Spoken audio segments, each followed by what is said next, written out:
Now this is the Paul who has rewritten the life of Jesus Christ and said to us, one, Jesus said, I came not to change and alter the law. Whose law?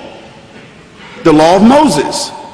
Not one jot, nor one tittle, till heaven and earth shall pass away. No one must change or alter the law. For anyone that does so is the least in the sight of God. That's what Jesus said. Now Paul said he came with a new covenant. Paul said he came with a New Testament. Paul said he came to the Gentiles, and that they no longer had to, those that followed Paul, they no longer had to observe the law of Moses. What was the law of Moses? The 10 Commandments. They no longer had to. They could eat pig's meat. The Jewish people today, following the law of Moses, they can't eat pig's meat.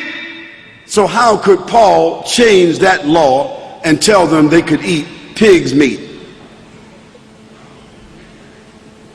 Paul said they didn't have to circumcise. All Muslims, all Jews, all of those that follow the prophets are circumcised. How is it that Paul said they don't have to be circumcised?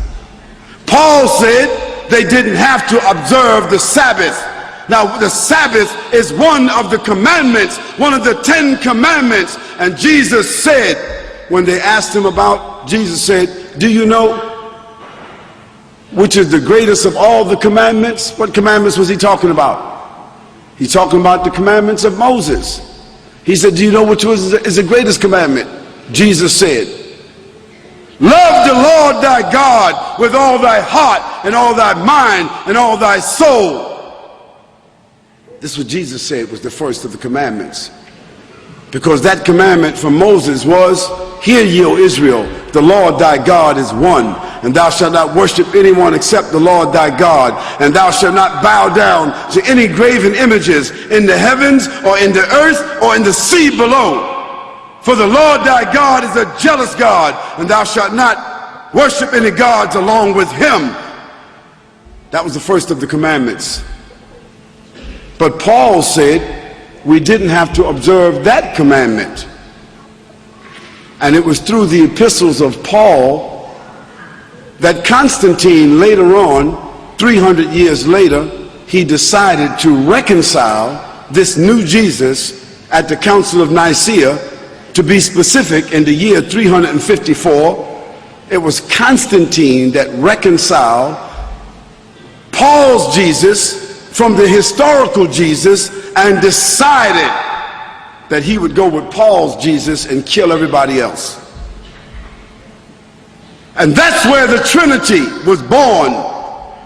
That's where the incarnate God was born. That's where the atonement was born. That's where the idea of Jesus Christ being crucified, dead and buried for 3 days and coming back was born. This is where the idea of Jesus being God was born, because Constantine accepted that idea.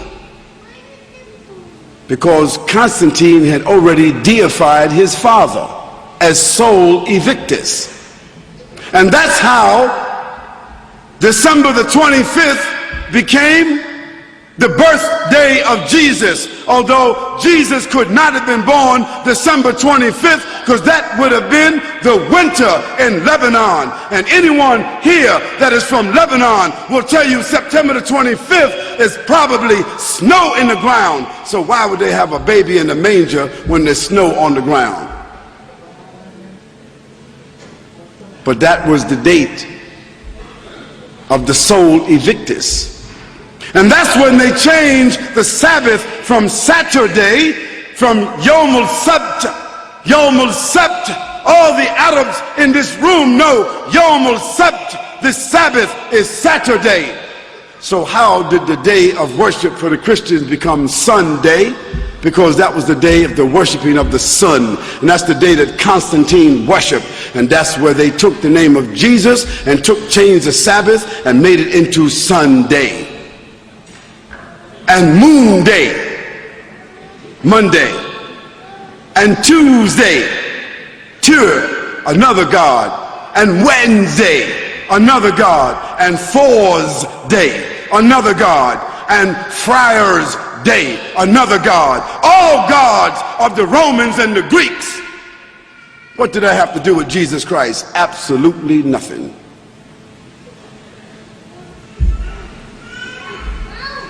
So a new covenant was born through Paul and the collaboration and the official documentation of Constantine, who then assigned an official bishop of Rome.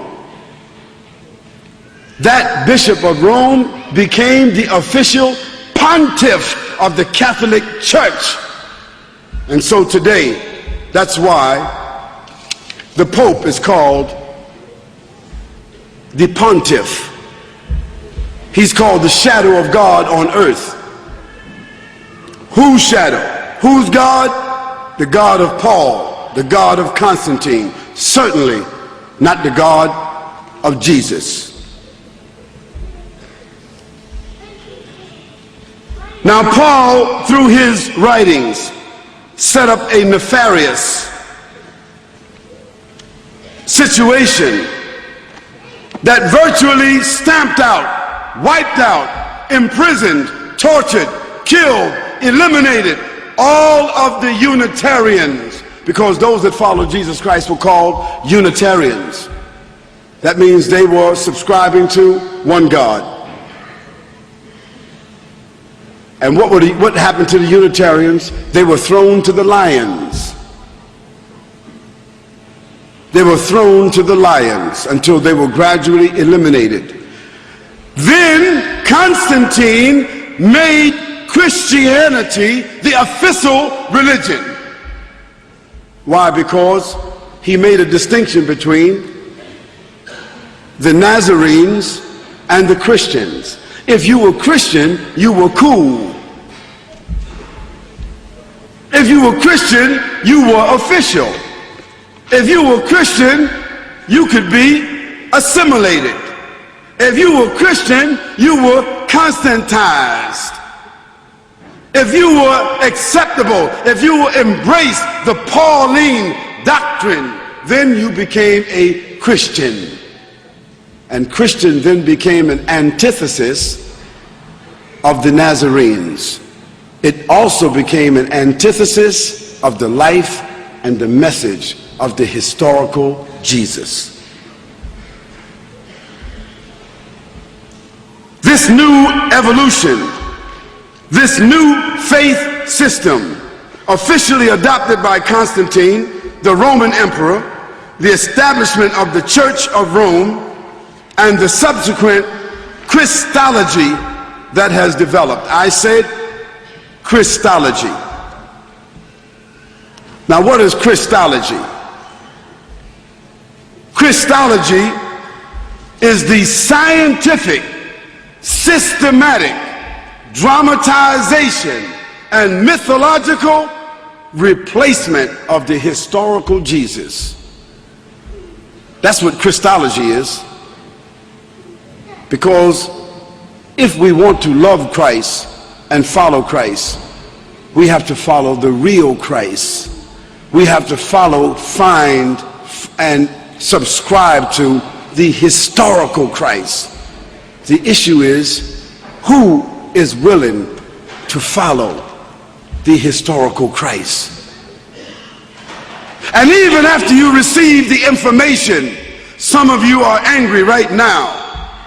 If you had some rocks, you'd probably stone me right now. Some of you might want to invite me outside to beat me up. You might want to stand up where you are and just say, "You're a liar. I don't care what you say. Jesus is God. And you're going to continue saying that because change is difficult.